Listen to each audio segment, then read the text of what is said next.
नमस्कार साथियों, मैं अनीता श्रीवास्तव आपका हार्दिक अभिनंदन करती हूँ। श्रीमद् वाल्मीकि रामायण में आज का प्रसंग है लक्ष्मण का हनुमान जी से श्री राम के वन में आने और सीता जी के हरे जाने का वृत्तांत बताना तथा इस कार्य में सुग्रीव के सहयोग की इच्छा प्रकट करना।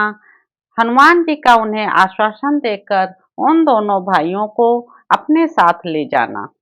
श्री राम की बात सुनकर तथा सुग्रीव के विषय में उनका सौम्य भाव जानकर और साथ ही यह समझकर कि इन्हें भी सुग्रीव से कोई आवश्यक काम है, हनुमान जी को बड़ी प्रसन्नता हुई। उन्होंने मन ही मन सुग्रीव का स्मरण किया। अब अवश्य ही महामना सुग्रीव को राज्य की प्राप्ति होने वाली है, क्योंकि ये महानुभाव किसी कार्य या प्रयोजन से यहाँ आए हैं और यह कार्य सुग्रीव के ही द्वारा सिद्ध होने वाला है। तत्पश्चात बातचीत में कुशल वानर श्रेष्ठ हनुमान जी अत्यंत हर्ष में भरकर श्री रामचंद्र जी से बोले। पंपा तटवर्ती कानन से सुशोभित यह वन भयंकर और दुर्गम है। इसमें नाना प्रकार के हिंसक जंतु निवास करते हैं। आप अपने छोटे भाई के साथ यहाँ किस लिए आए हैं? हनुमान जी का यह वचन सुनकर श्री राम की आज्ञा से लक्ष्मण ने दशरथ नंदन महात्मा श्री राम का इस प्रकार परिचय देना आरंभ किया।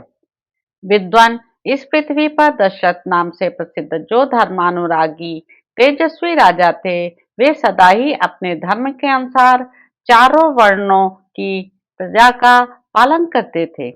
इस भूतल पर उनसे द्वेष रखने वाला कोई नहीं था और वे भी किसी से द्वेष नहीं रखते थे। वे समस्त प्राणियों पर दूसरे ब्रह्मा जी के समान स्नेह रखते थे। उन्होंने पर्याप्त दक्षिणा वाले अग्निष्टोम आदि यज्ञों का अनुष्ठान किया था। ये उन्हीं महाराज के ज्येष्ठ पुत्र हैं। लोग इन्हें श्री राम कहते हैं। ये सब प्राणियों को शरण देने वाले और पिता की आज्ञा का पालन करने वाले हैं। महाराज दशरथ के चारों पुत्रों में ये सबसे अधिक गुणवान हैं। ये राजा के उत्तम लक्षणों से संपन्न हैं। जब इन्हें राज्य संपत्ति से संयुक्त किया जा रहा था, उस समय कुछ ऐसा कारण आ पड़ा जिससे ये राज्य से वंचित हो गए और वन में निवास करने के लिए मेरे साथ यहाँ आ गए।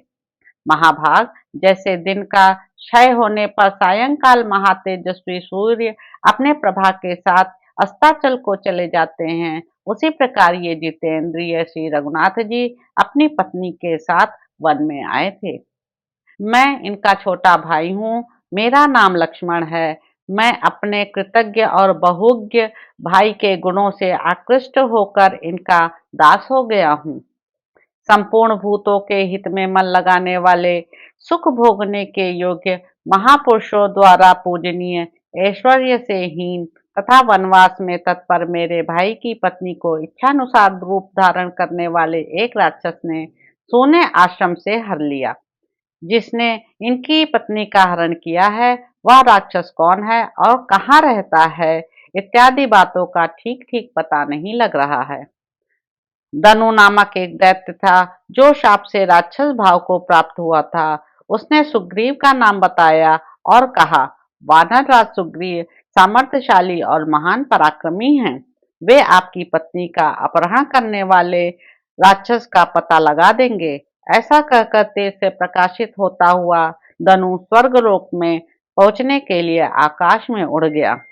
आपके प्रश्न के अनुसार मैंने सब बातें ठीक ठीक बता दी। मैं और श्री राम दोनों ही सुग्रीव की शरण में आए हैं। ये पहले बहुत से धन वैभव का दान करके परम उत्तम यश प्राप्त कर चुके हैं। जो पूर्व काल में संपूर्ण जगत के नाथ थे, वे आज सुग्रीव को अपना रक्षक बनाना चाहते हैं। सीता जिनकी पुत्र वधू है, जो शरणागत पालक और धर्म वत्सल रहे हैं, उन्हीं महाराज दशरथ के पुत्र शरणदाता श्री राम आज सुग्रीव की शरण में आए हैं।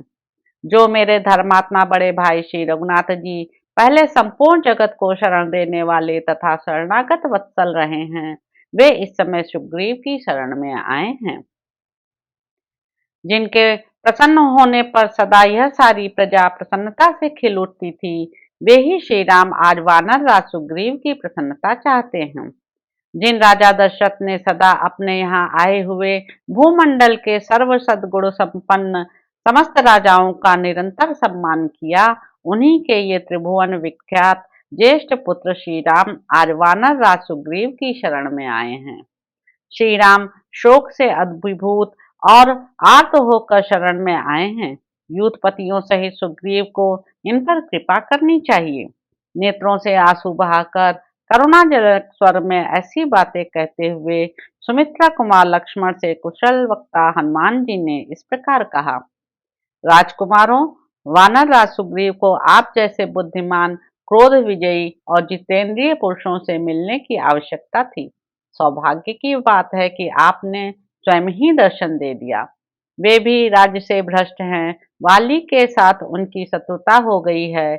उनकी स्त्री का भी वाली ने अपहरण कर लिया है तथा उस दुष्ट भाई ने उन्हें घर से निकाल दिया है। इसलिए वे अत्यंत भयभीत होकर वन में निवास करते हैं। सूर्यनंदन सुग्रीव सीता का पता लगाने में हमारे साथ स्वयं रहकर आप दोनों की पूर्ण सहायता करेंगे। ऐसा कहकर हनुमान जी ने श्री रघुनाथ जी से स्निग्ध मधुर वाणी में कहा, अच्छा, अब हम लोग सुग्रीव के पास चलें। उस समय धर्मात्मा लक्ष्मण ने उपर्युक्त बात कहने वाले हनुमान जी का यथोचित सम्मान किया और श्री रामचंद्र जी से कहा, भैया रघुनंदन, ये वानर श्रेष्ठ पवन कुमार हनुमान अत्यंत हर्ष से भरकर जैसी बात कह रहे हैं, उससे जान पड़ता है कि सुग्रीव को भी आपसे कुछ काम है। ऐसी दशा में आप अपना कार्य सिद्ध हुआ ही समझें। इनके मुख की कांति स्पष्टता दिखाई देती है और ये हर्ष से उत्पन्न होकर बातचीत करते हैं। अतः मेरा विश्वास है कि पवन पुत्र वीर हनुमान जी झूठ नहीं बोलेंगे।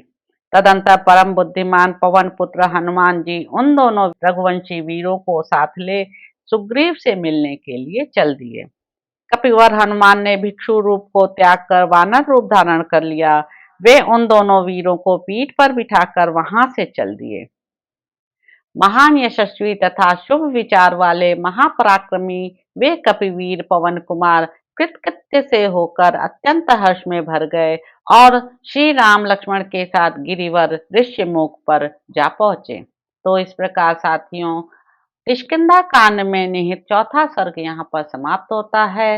इसके अगले अंक में आप जानेंगे कि श्री राम और सुग्रीव की मैत्री तथा श्री राम द्वारा बाली वध की प्रतिज्ञा।